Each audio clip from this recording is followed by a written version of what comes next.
बिस्मिल्लाहिर्रहमानिर्रहीम। अस्सलामु अलैकुम। हर रोज़ नई वीडियो के लिए चैनल को सब्सक्राइब कर लें और साथ लगे हुए बेल आइकन को दबाकर ऑल की ऑप्शन को सिलेक्ट करें ताकि हर नई वीडियो की अपडेट आपको मिलती रहे। बरतानिया का एक शहरी था। उसके साथ 1913 में एक दिलचस्प वाक़या पेश आया था।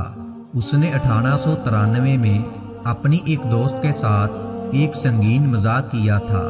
दोस्त ने उस मजाक के नतीजे में खुदकशी कर ली। खुदकशी की इतला जब लड़की के भाई तक पहुंची, उसने अपनी राइफल ली और लड़के के घर गया।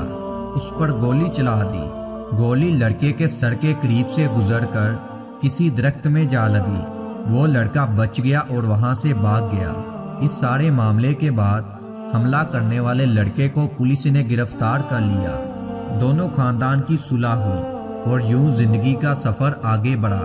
इस वाक़ये के 20 साल बाद 1913 में लड़के ने उस दरख्त को काटना शुरू कर दिया, लेकिन दरख्त का तना मोटा और सख्त था। लड़के से दरख्त कट नहीं रहा था।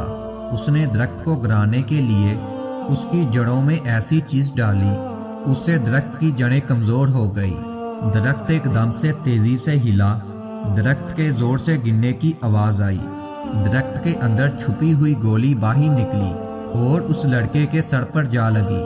उसी वक्त उस लड़के की जान निकल गई। इस वाक़ये से अंग्रेजी जुबान के एक मुहावरे ने जन्म लिया था और ये मुहावरा ये था, बाज़ दफ़ा कुदरत किस तरह 20 साल पहले चलाई हुई गोली को एक्टिवेट कर देती है और इंसान 20 साल के बाद ही सही लेकिन कुदरत के फैसलों की जद में आ जाता है। कुदरत किसी चीज़ को नहीं छोड़ती।